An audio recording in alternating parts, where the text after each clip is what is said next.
Hello student, LBT study চ্যানেলের পক্ষ থেকে সবাইকে স্বাগত।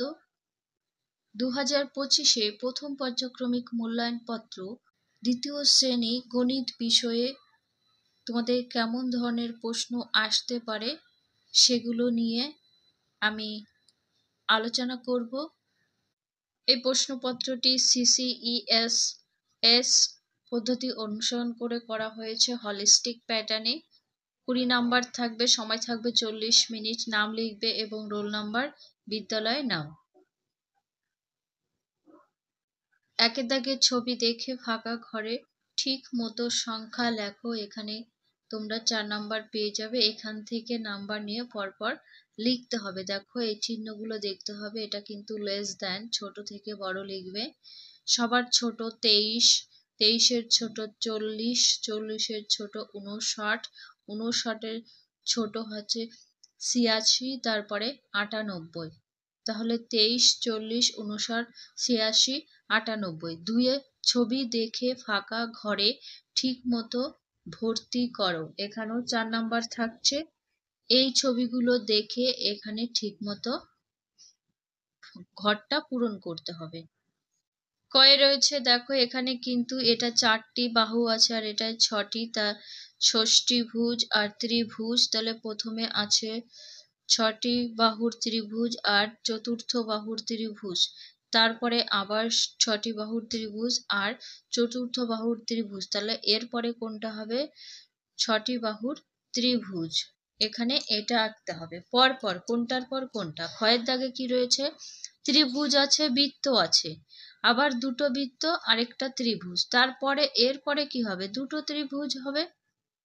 গয়ে দেখো 3টি করে বৃত্ত রয়েছে আঁকা।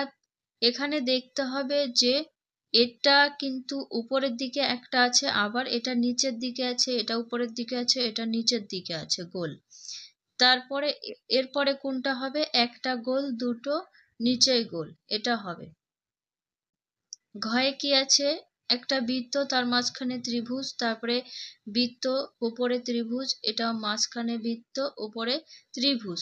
পরেরটা কি হবে দেখো, হিসাবে মাঝখানে ত্রিভুজ আর উপরে বৃত্তর ছবিটা হবে। এটা তোমাদের বইয়ে আছে, তোমরা পারবে।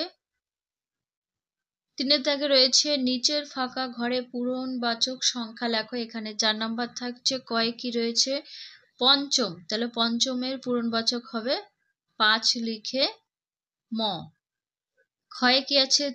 তৃতীয়, 3 লিখে অন্তস্থ। গয়ে আছে চতুর্থ, তাহলে চতুর্থকে পূরণবাচক এইভাবে লিখতে হয়। ষষ্ঠ, ষষ্ঠ হচ্ছে পূরণবাচকের সংখ্যায় 6 লিখে পেট কাটার 6 ঠ। নেক্সট দেখবো 4-এর দাগে রয়েছে কি? নিচের ঘরের সংখ্যাগুলি প্রকৃত ও স্থানীয় মান লিখতে হবে। এখানে কিন্তু এটা করলে 2 নাম্বার আর নিচেরটা করলে 2 নাম্বার, টোটাল 4 নাম্বারে। সংখ্যা প্রকৃত মান, স্থানীয় মান। কয়ে কি রয়েছে? 30, তাহলে 30-এর দশক সংখ্যায় গোল রয়েছে, তাহলে যে সংখ্যাটায় গোল থাকবে সেটার কিন্তু প্রকৃত মান এবং স্থানীয় মান লিখবে তোমরা। দেখো 3টা হচ্ছে দশক সংখ্যা আর 0টা একক, তাহলে 3 দশক সংখ্যা, তাহলে 3-এর প্রকৃত মান 3 হবে এবং স্থানীয় মান কিন্তু 30 হবে, কারণ 3টা দশক সংখ্যা। ক্ষয়ের দাগে এটা 99 সংখ্যা, তাহলে 99 এটা দশক আর এই 9 একক, তাহলে এককের 9 গোল, তাহলে 9-এর প্রকৃত মান এবং স্থানীয় মান কি করতে হবে? লিখতে হবে। 9-এর প্রকৃত মান 9 এবং স্থানীয় মান 9 হবে, কারণ এটা একক সংখ্যা। 5-এর দাগে রয়েছে নিচের সমস্যাগুলি সমাধান করো। এখানে কিন্তু 2 নাম্বার থাকছে প্রত্যেকটার জন্য। কয়ে একটি দোকানে 15টি নীল টুপি ও 12টি লাল টুপি আছে। দোকানে দুটো রঙের মোট কটি টুপি হলো? এগুলো থাকবে আর তোমাদের শুধু যোগ করে উত্তরটা লিখবে। তাহলে 5 আর 2 মিলে হয়ে যাচ্ছে 7, আর 1 আর 1 মিলে হচ্ছে 2, তাহলে কত হলো? 2 × 10 = 27। লাস্টে কি লিখতে হবে? অতএব দোকানে মোট 27টি টুপি আছে। তারপরে ক্ষয়ের দাগে কি রয়েছে, এক জায়গায় 9টি ফুল ছিল, তার থেকে 5টি ফুল তুলে নিলে কটি ফুল সেখানে রইল?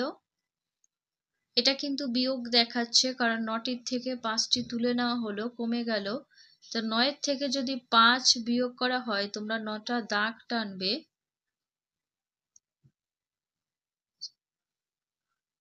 9 থেকে 5টা দাগ কেটে দেবে, তাহলে থাকলো 4, অথবা আঙুল গুনে গুনেও করতে পারো।